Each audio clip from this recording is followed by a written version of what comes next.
Welcome to this video. So, ngayon naman, we will try to change some of the properties of our controls or our objects. So, in here, we will try to change the property of this form. Okay, so, usually, ang unang ginagawa sa form ay yung name. Okay, name sana yung ating i-rename or i-change. Kaso, meron na siyang default. Okay, so, we will try to rename this one. Okay, before we continue changing some of the properties of our form. So I will rename this one to like FRM RL user. Okay, so usually I use RL, okay, for records list. Okay, ito yung may pinapakita na data grid view. Okay, yung list ng mga records. Okay, or it will simply display the records from your database. Okay, pag RL, records list.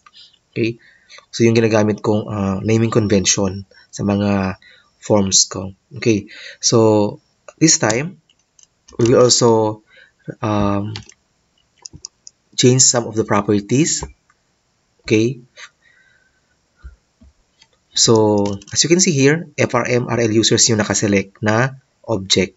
Okay, now this one I'm going to change the border style. Okay, so we have a lot of options, okay, sa ating form border style.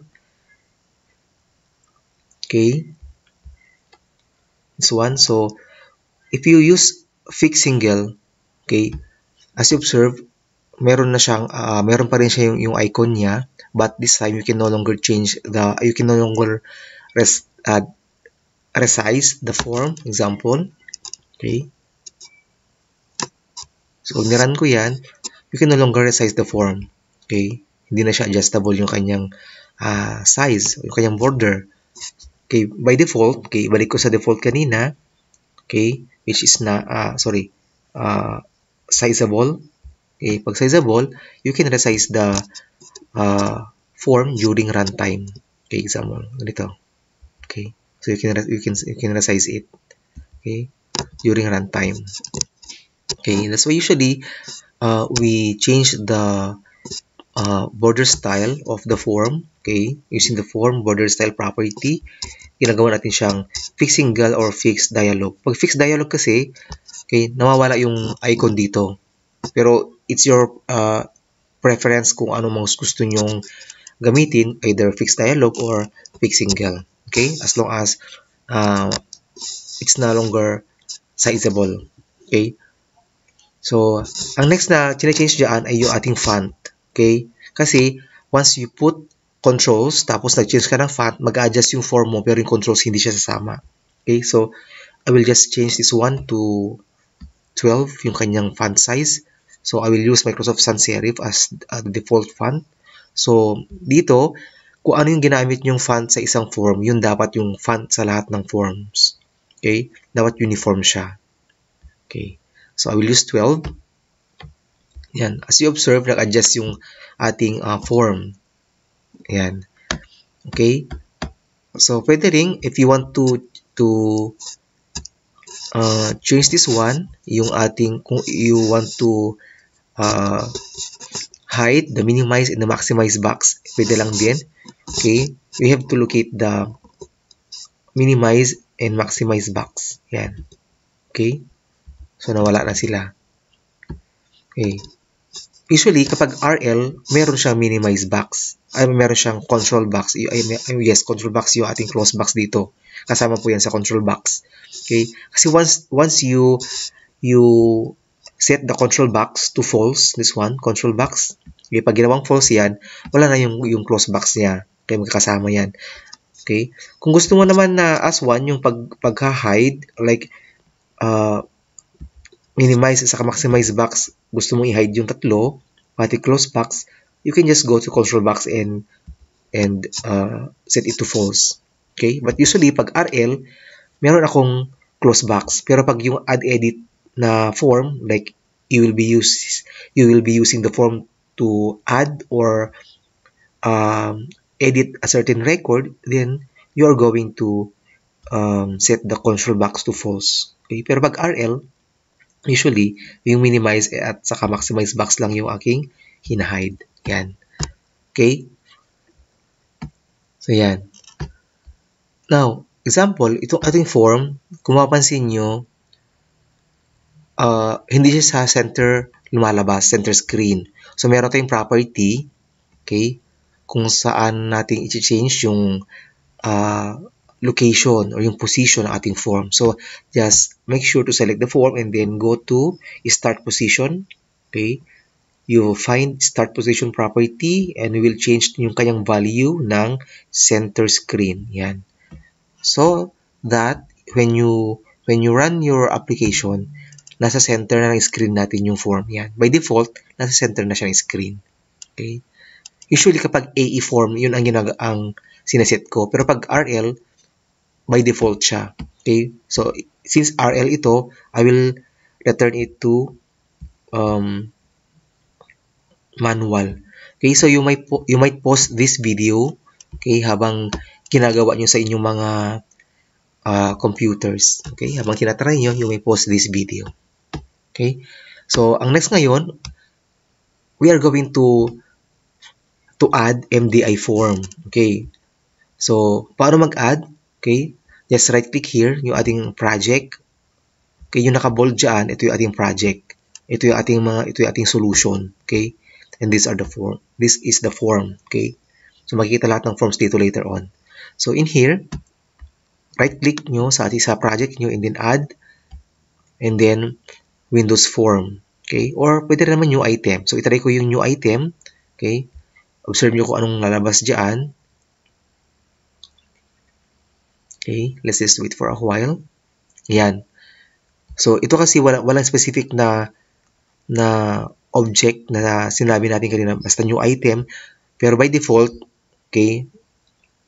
Yan, Metroform yung nakalagay dyan. Okay? Na template. Pero, of course, you can still choose like Windows form or any other form. Okay? So, if you want to add, or pwede naman dito para diretso, just right-click here and then, right-click in your project and then add Windows form. Yan. Siya na yung naka-select natin dyan sa option sa mga templates dyan. Windows form na siya dati. Okay? So, I will try this one. Windows form. So, gagawin ko siyang FRM main. Yan. So, ito yung gagawin nating MDI mamaya. Okay? We'll set this one to multiple document interface na form. Okay? MDI form. Pero actually, meron naman dito, no? Meron tayong MDI form dito na available. Kaso, may mga menus na siya dati na baka hindi naman kailangan. So, you might want to create a customized MDI form, okay, based on your needs, based on the desired or based on the conformance of your system. Okay? Based dun sa napag-aralan nyo kung ano ba yung kailangan na menus, you can customize the form. Okay? Yung ating MDI form. So, I will choose this one. Okay? Windows form and then FRM main. Yan. Okay? So, pansinin nyo, na-rename na yung ating form. Okay? Ngayon, we're going to change the font also of this form. Okay, usually yung MDI or multiple document interface, okay, ina-allow niya na mag-open ng multiple windows sa ating single form. See, magiging container siya ng ating form. Okay. So mamaya I will show you also an example. Okay? So I will choose 12 also. Yan, nag-adjust yung ating size ng form. Okay? So this time I am going to run the application. So, ito dapat yung unang lalabas na form, no? Pag i-run ko yung application ko, itong FRM main dapat ang lalabas. Okay, now, let's try to run this one. So, ang lumabas pa rin yung ating form 1. So, paano nga ba i-set yung ating startup form? Okay. So, just double-click your project here. Itong may project na nandito. Just double-click. Dito yung mga properties niya. Okay. Tapos, piliin nyo yung startup form. Yan, startup form. So, ang nakalagay kasi, by default, since form 1 yung una, siya yung unang lalabas na form. But we can change it here. Okay? FRM main. Yan. Okay. So, mapapansin nyo, pag may asterisk sa taas, hindi pa yan nakasave. Okay? So, just save this one. So, pwede mo na i-close yan. Para pag niran natin yung ating form, ating application, yung FRM main ang lalabas. Yan, FRM main na siya ang lalabas. Now, dapat, yung ating FRM main, naka-maximize na siya dati. Okay, naka-maximize na siya dati. Paano sinaset yun? Okay, punta lang kayo sa Windows State Property niya. Okay, make sure this one.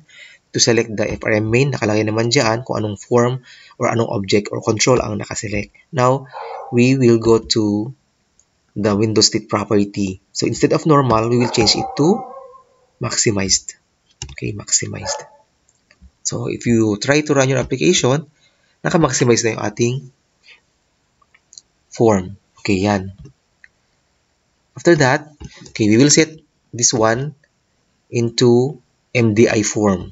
Okay, so just make sure to select the form, okay, the correct form, FRM main, and then you are going to look for the isMDI container property. This one, isMDI container, you will select true. Okay, isMDI container true. So mapapansin nyo, nag-green na yung kanyang background, tapos parang nag-sync yung kanyang inner portion, no? Parang lumubog na siya, na parang mukha na siyang container. Okay, so pag niran natin yan, yan na yung ating main form. Okay? Ayan. Okay. So this time, we will try to put menus. Example dito. Okay? We will put setup, transaction, menus, ganyan. Okay. So to put that one, we have to look for menu strip. Okay, menu strip. Yan. Just double click and then here's your menu strip. Okay. So, I will just check kung anong font ng menu strip natin. Font. Yan. I will change it to 12 also. 12. Usually, hindi na ako nag-change ng mga font style niya. Kung ano yung default ng Visual Basic.net, yun na yun. Kaso yung font size na ang change ko. Okay? So, we'll type here. Okay, yung ating menu, like setup. Okay. Transaction. Ganun lang naman siya kadali. Transactions, reports, then help. Okay. So, I'll just open an application, okay, as an example, just for a while. Okay. So, we have here our CIAs. So, as you can see here, we have set up, transactions, reports, and help. Okay, so in our setup, we have users, we have files, users, and then exit. Okay, so we'll try to do it also. Files, users, and then exit. Files, users, exit. Okay. So usually, kapag menu ang gagamitin natin, marami siyang menus. Yung pag menu strip, okay, marami siyang menus. Gaya nitong CS natin, marami siyang menus. Kaya menu strip ang ginamit ko dito. Okay? Yan, marami siyang menus. Okay? Pero pag tingin nyo naman konti lang, like itong sa LDH natin, yung Patient Record Monitoring System natin, pwede naman siyang buttons ang gamitin dito. Okay? Kasi minimal lang naman yung menus niya. Okay? Pero pag madami, syempre baka yun na lang ang laman ng buong screen natin, no? Yung mga buttons natin. Okay? So pag madami, okay, so use menu strip. Pero pag konti lang, you may use buttons. Okay? So, depende yun sa pangangailangan o sa features na kailangan ilagay sa ating application. So, this time muna, menu muna tayo. Okay? So, dito, pansin nyo, meron siyang separator, no? Between files and users and exit. So, maglagay din tayo sa ating application. Okay, so dito, right-click nyo yung users since we want to insert before the users na menu. So, right-click and then insert and then separator. Yan. Exit, again, exit and then insert separator. Okay, so pag nira natin yan, meron na siyang mga separators. Okay. Yan. Yan, meron na siyang separator. Okay. So, that's how you create menus. Okay. Okay, if you want to, example, you want to add sub-menus, ganun lang din, just click the menus, the specific menu, and then there, you can type it here. Like college. Okay, colleges. We have the courses and majors. Yan. Yan. Ganun naman kadali maglagay sa menu. Okay. Or maglagay ng item sa menu. Now, of course, you can change the name of the menu by just click the menu and then punta ka dito. So, example, okay, MNU users. Okay. And then this one, okay, ganun lang naman, MNU exit. Make sure not to duplicate the name, okay, of the menus. Okay, dapat unique. Okay, bakit kailangan palitan din yung pangalan ng menus natin? Okay, para example, you want to disable a specific menu, hindi mo din hanapin. Okay, gaya nito, di ba ang haba nung pangalan niya?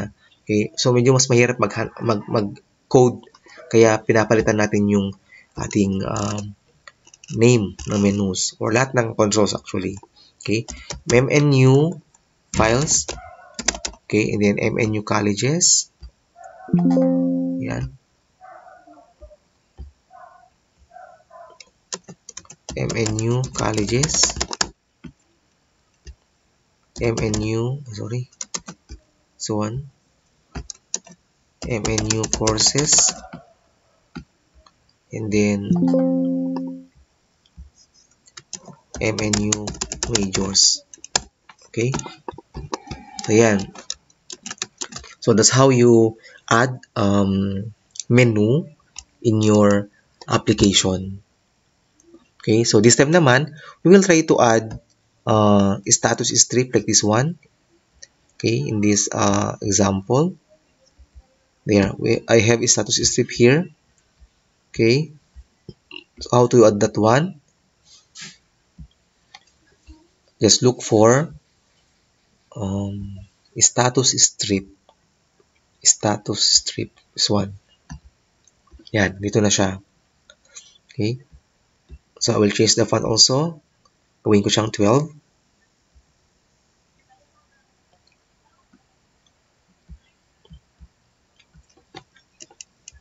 Okay. So, this time, I will put label. So, just click this one, yung arrow down, and then I will choose label. So, I will put 3 labels here. Okay. Yan. So, when you run your application, meron siya menu strip sa taas, tapos status strip naman sa baba. Yan. Okay. Yan na siya. Okay. So, ito naman, we can equally divide the sizes of our status strip labels, okay, by changing the spring property. Okay, so all we have to do is to select all the labels. Okay, make sure to press the control key and click the label and then look for spring property. Spring property. So we will choose true, okay, instead of false. Okay, yan. So when you run your application, it will automatically divide the size of your screen into 3. Okay. Now I will change also the border style of the labels natin. Okay. So gawin ko siyang sunken. So I will select again, select the 3 labels and go to border style. Okay. So yung border size natin, we should choose all. Okay. Tapos yung ating border style property, we'll choose sunken. Sunken. Yan. So pag niran nyo yan, makikita nyo, okay, lumubog yung ating labels, no? Yan. Very visible yung kanyang divider dito. Okay, mga borders niya. Okay, now, so dito, I will just try to display the date, the current date. Okay, so how to do that? Okay, so I will just check the name of this one. So I will change the name of the tool strip status label 3 to LBL date. Okay, because this will be used to display the date or the current date. Okay, so this is based on the current date of your device. Okay. Okay. So sa load event ng ating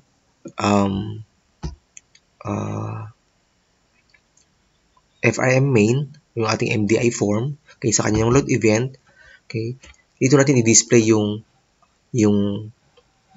or isi-set yung text nung LBL date. Okay? So LBL date, okay, dot text equals, let's say, current date, and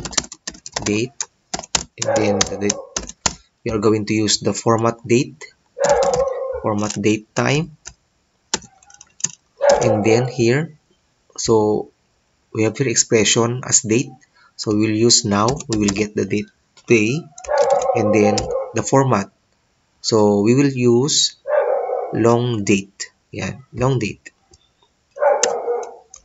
Okay, so if you run your application, okay, sorry, medyo maingay yung aso sa labas, no?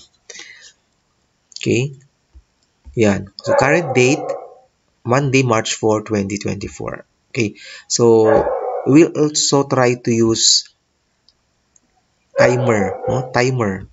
How to use timer? Okay, so we'll go back to the MDI form, and then I will find timer. Okay, timer in here. We have timer here. So I will change the name of the timer to TMR time. Okay, current time. Okay, so this time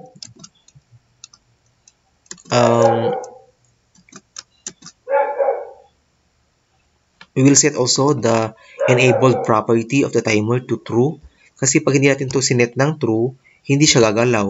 Okay, parang naka-disable yung clock natin. Okay, hindi siya gagalaw. So we should set this one to true.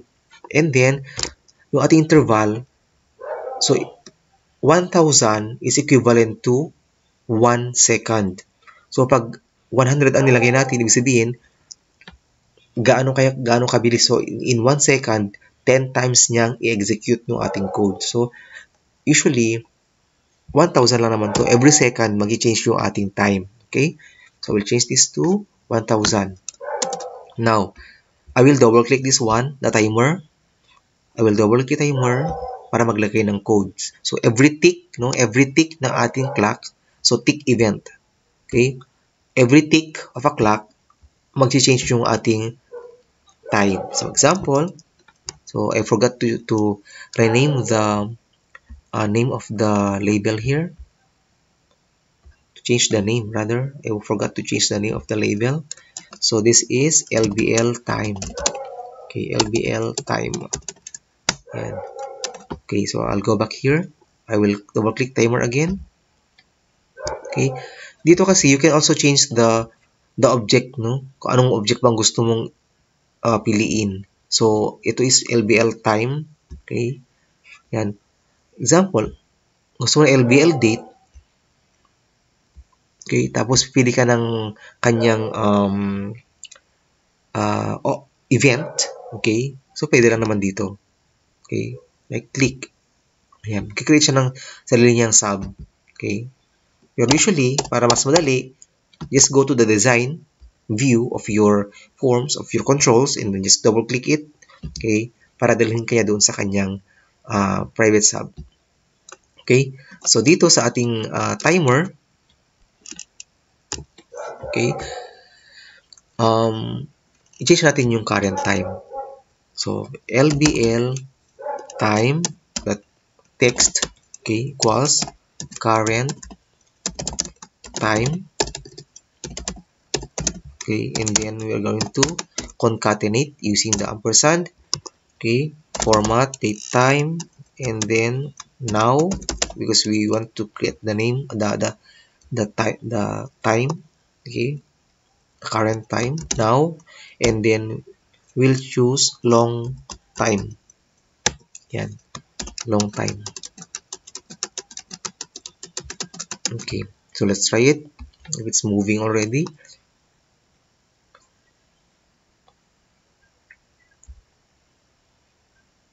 Yeah, current time. What did we set here? A short time. Should be long time. Okay, sorry. Long time. Yeah, long time. Okay, so let's try it again.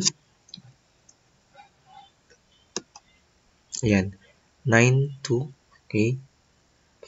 Then look at the second here. It's moving, or it's changing rather. Okay, it's changing. So that's how you choose. That's how you use timer. Okay. Example, I want to change this one to short date. So just observe, no. Siyempre iba yung value niya. Okay. Yung usually na numeric values ang lalabas dito.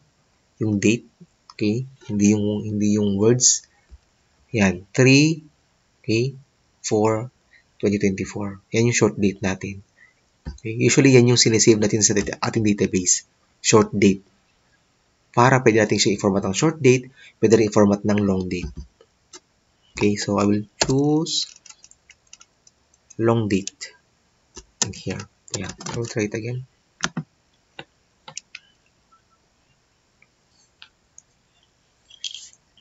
Okay, so we have here, okay, the current time and the current date.